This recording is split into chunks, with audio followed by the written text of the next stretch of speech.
Assalamualaikum warahmatullahi wabarakatuh. Perkenalkan, nama saya Hasan Zainur Rahman. Saya adalah mahasiswa tingkat akhir di Politeknik Elektronika Negeri Surabaya dengan jurusan Teknik Telekomunikasi. Pada kesempatan kali ini, saya ingin menjelaskan atau saya ingin melakukan demonstrasi alat untuk tugas akhir saya dengan judul Implementasi Low Density Parity Check atau LDPC pada board FPGA menggunakan algoritma Extended Hamming Code.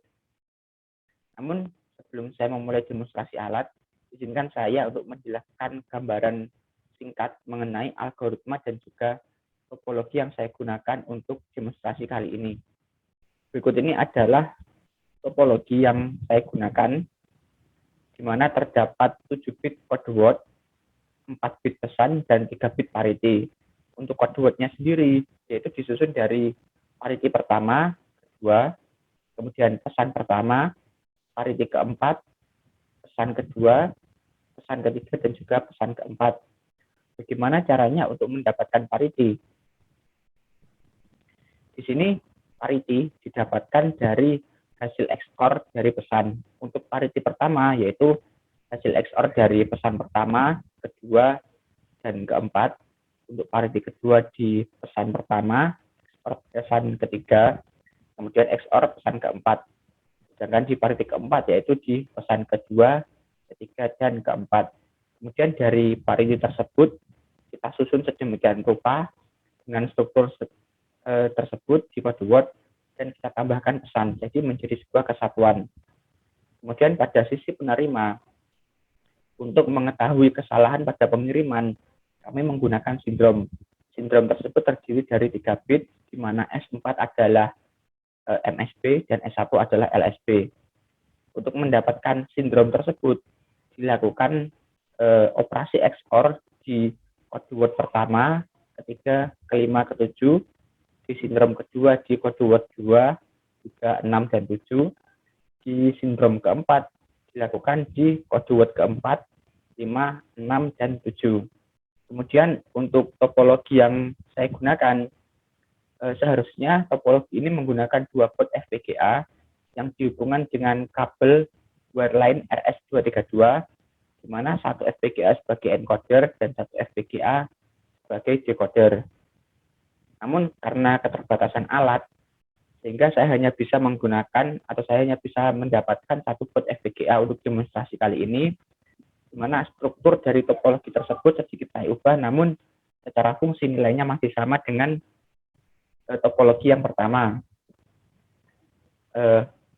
Untuk satu port FPGA ini akan berperan sebagai encoder dan juga decoder. Sedangkan untuk komunikasi serial yang seharusnya terdapat menggunakan kabel RS232, karena pada board FPGA ini hanya terdapat satu I/O RS232, maka pin TX dan juga RX yang terdapat pada RS232 saya pindahkan ke GPIO, kemudian saya jumper sehingga TX dan RX terhubung.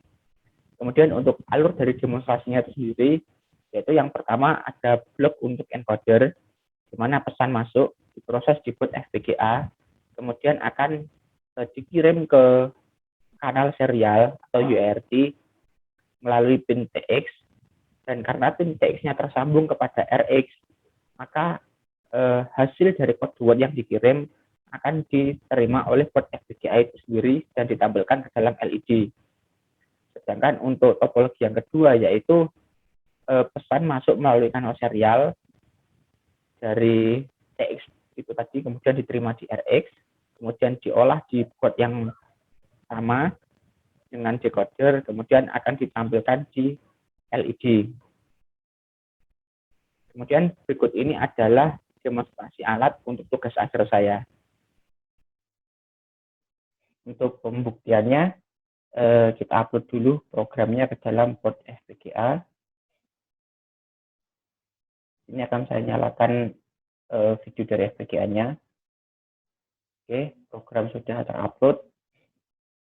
Di sini adalah tabel hasil pembuktian antara FPGA dan MATLAB yang telah saya buat di video sebelumnya. Akan kita coba di sini, di mana untuk konfigurasinya sendiri, seperti yang kita tahu bahwa komunikasi serial itu ada enable atau triggernya dan juga reset. Kemudian ada clock. Untuk clock sudah saya deklarasikan. Untuk pin trigger yaitu pin sebelah kanan sendiri atau switch ke 0. Sedangkan untuk reset ada di button sebelah kanan. Sedangkan untuk pesannya sendiri yaitu menggunakan switch 4 bit. Misalnya kita mengirim pesan ke high semua. Kemudian untuk melakukan pengiriman, maka kita tinggal menekan tombol enable, maka code word akan langsung tampil di LED. Nah, itu adalah tampilan dari code word-nya. Saat enable kita matikan, pesan tetap terkirim. Oke, kita reset dulu. Untuk pembuktian, masih dengan pesan yang sama. Di sini adalah pin TX dan RX-nya. Jika saya cabut dan keduanya tidak terhubung, maka saat dipencet enable, pesan tidak akan terkirim. Seperti yang dilihat, saya tancapkan kembali.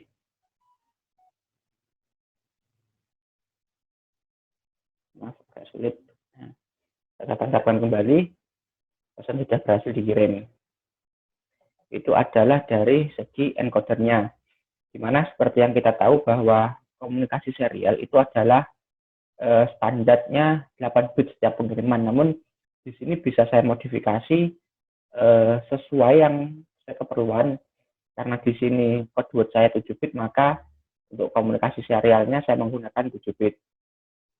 Kemudian berikut ini adalah skematik untuk sisi decodernya.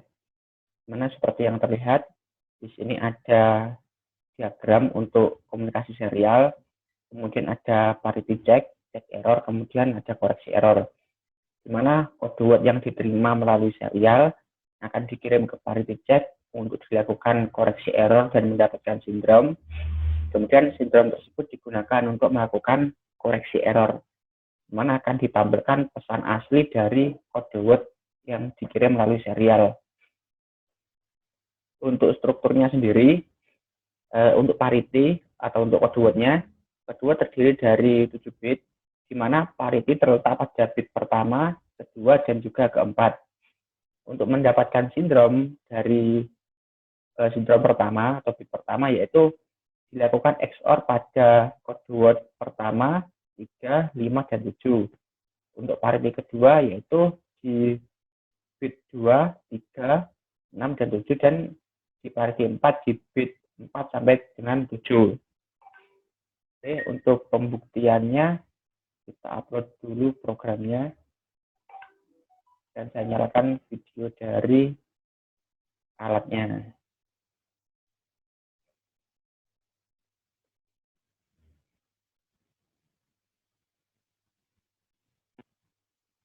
Oke, program telah diupload. Untuk melakukan pembuktian, berikut adalah tabel decoder 7,4 yang telah dibuat. Kan saya masukkan untuk kode word-nya, yaitu kita coba yang high semua. 1, 2, 3, 4, 5, 6, 7. Kemudian sebelah kanan masih sebagai trigger. Saat dikirim, maka pesan adalah high semua. Oke, kita reset. Dicoba dengan pesan lain, misalnya 00, 10, 110. Saat dikirim, maka kode word yang diterima adalah 1110. Oke, kita coba melakukan error untuk 1 bit.